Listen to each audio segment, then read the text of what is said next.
de contagio, dando como razón de su temor el peligro de la ilusión uno que ellos suponen debe siempre acompañar a la oración de Jesús. La rechazan, por consiguiente, y aconsejan a los demás hacer lo mismo. El obispo Ignacio dice más adelante, el autor original de esta teoría es, en mi opinión, el demonio, que odia el nombre del Señor porque le quita todo su poder. Tiembla ante ese nombre todopoderoso y lo ha difamado ante numerosos cristianos para hacerles abandonar esta arma, temible para su enemigo, pero gracia salvadora para los hombres. Es por ello que experimenté la necesidad de recoger todos los documentos susceptibles de arrojar una luz más abundante sobre los misterios de esta obra espiritual.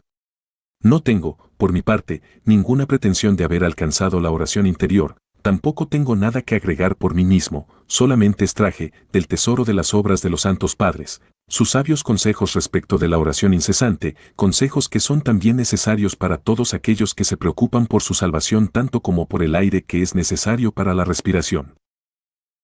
Balamo, 27 de julio de 1936.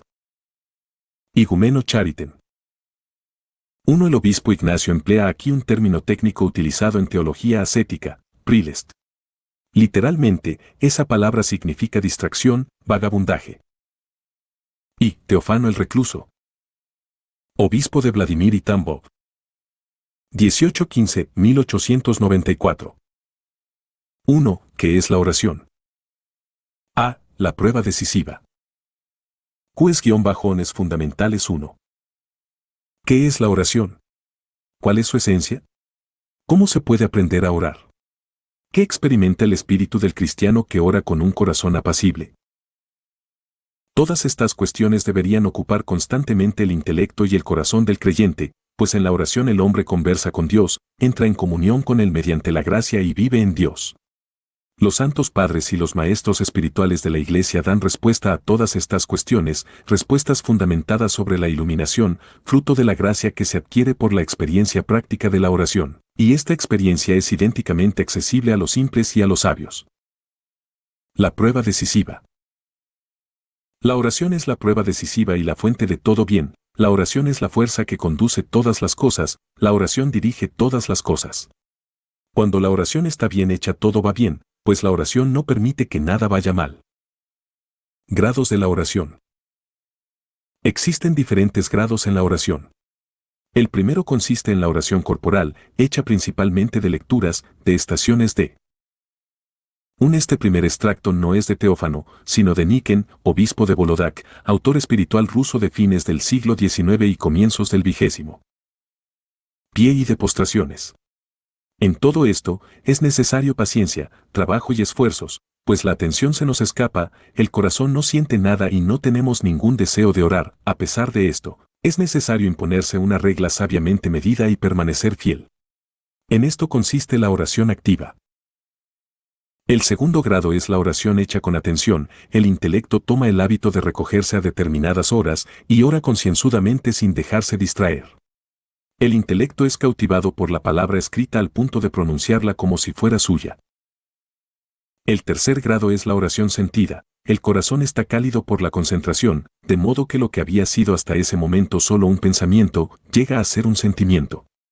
Allí donde solo había en principio una fórmula de contrición, se desarrolla ahora la contrición en sí misma, y lo que no era más que una demanda hecha con palabras, se transforma en la sensación de una necesidad radical. Todo lo que haya pasado por la acción y por el sentimiento verdadero, ora sin palabras, pues Dios es el Dios del corazón. Así, el aprendizaje puede considerarse terminado cuando, en nuestra oración, no hacemos más que pasar de un sentimiento a otro. En ese estadio, la lectura puede cesar, lo mismo que el pensamiento deliberado, solo queda el hecho de permanecer en un sentimiento con los signos específicos de oración. Cuando el sentimiento de la oración ha llegado a ser continuo, se puede decir que la oración espiritual comienza. Es el don del Espíritu Santo que ora en nosotros, el último grado de oración que el intelecto pueda alcanzar. Sin embargo, los santos padres hablan todavía de otro tipo de oración, que sobrepasa la capacidad de nuestro intelecto y los límites de la conciencia. Para saber de qué se trata, es necesario leer a Isaac el Sirio 2. San Isaac el Sirio, hacia 700, obispo nestoriano de Nínive y autor místico. Sus obras, traducidas al griego en el siglo IX, han sido durante largo tiempo muy apreciadas en la Iglesia ortodoxa. La esencia de la oración. Sin oración espiritual interior, no hay oración en absoluto, pues solo ella es la oración real, verdaderamente agradable para Dios. Lo que importa es que el alma esté presente en el interior de las palabras de la oración. Sea la oración hecha en casa o en la iglesia, si la oración interior está ausente, las palabras no tienen más que la apariencia y no la realidad de la oración. ¿Qué es, por consiguiente, la oración? La oración es la elevación del intelecto y del corazón hacia Dios, por la alabanza y la acción de gracias, por la súplica también, para obtener las cosas buenas que necesitamos, ya se trate de cosas espirituales o de cosas materiales. La esencia de la oración consiste, entonces, en la elevación espiritual del corazón hacia Dios. El intelecto, encerrado en el corazón, permanece totalmente consciente ante la faz de Dios, colmado de adoración y expande ante él su amor. Esa es la oración espiritual, y toda oración debiera ser de tal naturaleza. La oración exterior se haga en casa o en la iglesia, no es más que la expresión verbal y la forma de la oración. La esencia del alma de la oración está en el interior del intelecto y del corazón del hombre. Todo el orden de oraciones establecida por la Iglesia, todas las oraciones compuestas para el uso individual, están llenas de un movimiento de amor hacia Dios. Aquel que ora con solo un poco de atención no puede evitar dirigirse hacia Dios, a menos que esté completamente desatento a lo que hace. La oración interior es una necesidad de todos. Nadie puede dispensarse de la oración interior. No sabríamos vivir espiritualmente a menos de elevarnos hacia Dios por la oración, pero el único medio que tenemos de elevarnos así es la actividad espiritual, pues Dios es espíritu. Hay una oración espiritual que acompaña la oración vocal o exterior, ya sea en la casa o en la iglesia. Hay también una oración espiritual que existe por sí misma, sin ninguna forma exterior y sin postura corporal. Sin embargo, en uno y otro caso, la esencia es la misma. Esas dos formas de oración son obligatorias, tanto para el laico como para el monje. El Salvador nos ha recomendado entrar en nuestra celda secreta y, allí, orar al Padre en secreto. Esa celda secreta, dice San Dimitri de Rostov, significa el corazón. Por consiguiente, para obedecer al mandato de Dios, debemos orar a Dios secretamente con el intelecto en el corazón. Ese mandamiento se dirige a todos los cristianos. El apóstol Pablo da, también, el mismo consejo cuando dice, orad sin cesar, dirigiendo todas vuestras súplicas en el Espíritu, Ef. 6:18. Entiende por ello la oración espiritual del intelecto y recomienda a todos los cristianos sin distinción orar de esta manera. Recomienda también a todos los cristianos orar sin cesar, 1 Tes. 5:17. Sin embargo, la oración incesante solo es posible cuando se ora con el intelecto en el corazón. Cuando os levantéis por la mañana, permaneced con la mayor firmeza posible ante Dios en vuestro corazón, mientras ofrecéis vuestras oraciones. Luego, id al trabajo, que es la voluntad del Señor respecto a vosotros, sin que vuestros sentimientos ni vuestra conciencia se alejen de Él. De esta manera, cumpliréis vuestro trabajo con las facultades de vuestro cuerpo y de vuestra alma, pero en vuestro intelecto y en vuestro corazón, permaneceréis con Dios. La oración exterior no es suficiente. 3. La oración exterior, por sí sola, no basta. Dios mira el intelecto y no son verdaderos monjes los que no unen la oración interior a la oración exterior. En su estricto sentido, la palabra monje significa un recluso, un solitario. Aquel que no ha entrado en sí mismo no es todavía un recluso, no es todavía un monje, aunque viva en el más aislado de los monasterios. El intelecto del asceta que no está recogido y encerrado en sí mismo habita, necesariamente, en el tumulto y la agitación. Esto sucede porque él deja entrar libremente una multitud de pensamientos. Su intelecto yerra, sin fin ni necesidad, a través del mundo en su detrimento. El retiro del hombre al interior de sí mismo no puede hacerse sin la ayuda de una oración atenta y, en particular, la práctica atenta de la oración de Jesús. 3. Este extracto es del obispo Ignacio. Alcanzar la apatía 4 y la santidad, es decir, la perfección cristiana, es algo imposible para quien no ha adquirido la oración interior. Todos los padres están de acuerdo sobre ese punto. El sendero de la oración auténtica se hace mucho más estrecho cuando el asceta comienza a penetrar en él, gracias a la actividad del hombre interior. Sin embargo, cuando él entra en ese camino estrecho y siente hasta qué punto ese camino es necesario para la salvación y llega a amar su actividad en la celda interior, Entonces llega también a amar la estrechez de su vida exterior, porque ella le sirve de claustro y es el lugar de la actividad interior. Oración vocal. Mediante salmos e himnos, cantad con acción de gracias al Señor, Col 3,16, las palabras, mediante salmos, himnos, cánticos espirituales, describen la oración vocal, la oración que consiste en palabras, mientras que las palabras, cantad con acción de gracias en vuestros corazones al Señor, describen la oración interior, la del intelecto en el corazón.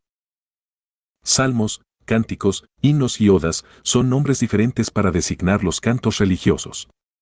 Es difícil señalar las diferencias que hay entre ellos, porque su forma y contenido son bastante similares. Todos son manifestaciones del espíritu de oración.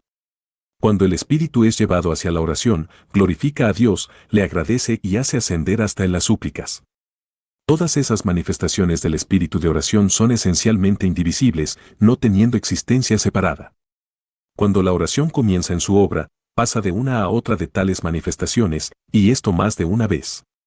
Expresada por medio de palabras, es la oración vocal, ya se llame salmo, himno u oda.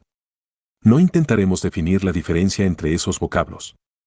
El apóstol quería, por medio de esta frase, abrazar todos los tipos de oración expresada por palabras. Todas las oraciones que utilizamos hoy pueden estar colocadas bajo esta rúbrica. Además del salterio tenemos 4. Apatella, un estado apacible del alma razonable que resulta de la humildad y de la temperancia. Antídoto de la cólera y de la ambición. Evagrio Póntico, citado en Folicalía de la oración de Jesús, ed. Lumen, B.S. As. 1979. Los cánticos de iglesia, los stickers, los tropaires, los cánones, los acatistes 5 y las diferentes oraciones contenidas en nuestros libros de oración. Por consiguiente, no os equivocaréis si, leyendo las palabras del apóstol referentes a la oración vocal, las comprendéis en el sentido de la oración vocal tal como la practicamos actualmente. El poder de la oración no reside en tal o cual oración, sino en la manera en la que oramos. Empleando la palabra espiritual, el apóstol nos indica cómo debemos orar vocalmente. Las oraciones son espirituales porque tienen su origen en el espíritu y allí han madurado, y porque es mediante el espíritu que ellas son pronunciadas. Su naturaleza espiritual es todavía más acentuada por el hecho de que ellas nacieron y maduraron bajo la influencia de la gracia del Espíritu Santo. Los salmos y las otras oraciones vocales no lo eran en su origen. Eran puramente espirituales, y es sólo posteriormente que fueron revestidas de palabras y llegaron, así, a asumir una forma vocal. Sin embargo, esto no les ha quitado su carácter espiritual, incluso, actualmente, no son vocales más que según su apariencia exterior, pero son espirituales en cuanto a su poder. La consecuencia de todo esto es que, si deseáis aprender de esas palabras del apóstol algo respecto a la oración vocal, deberéis actuar así: entrad en el espíritu de las oraciones que escucháis y leéis, y reproducidlas en vuestro corazón. Y de esta manera ofrecerlas a Dios como si hubieran nacido en vuestro propio corazón por la acción de la gracia del Espíritu Santo. Entonces, y solo entonces, vuestra oración será agradable a Dios. ¿Cómo podréis realizar una oración semejante? Estad atentos a las oraciones que habéis leído en vuestro libro, tratad de daros cuenta profundamente de su contenido, aprendedlas de memoria. Así, cuando oréis, expresaréis lo que ya sentís. 5. Tropa/re, corto poema religioso, habitualmente de cerca de 6 líneas, que es utilizado en los servicios de la Iglesia Ortodoxa. A veces son agrupados en odas y a veces utilizados separadamente.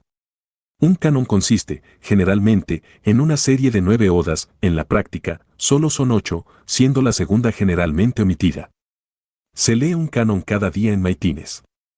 Hay igualmente cánones en completas y en el oficio de medianoche. Un stichere es un poema religioso semejante al tropaire. El acatiste es una composición de 24 estrofas dirigidas al Salvador, a la Madre de Dios, al ángel guardiano, a uno de los santos. El título significa no sentarse, porque el acatiste debe ser siempre recitado de pie. Profundamente dentro vuestro.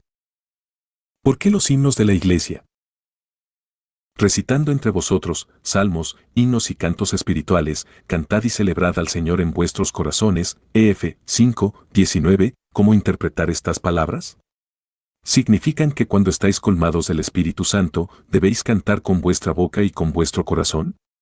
O bien que, si deseáis estar colmados del Espíritu Santo debéis comenzar por cantar. Es que el hecho de cantar con la boca y el corazón, que menciona el apóstol, es la consecuencia del hecho de que se está colmado del Espíritu Santo, o bien se trata de un medio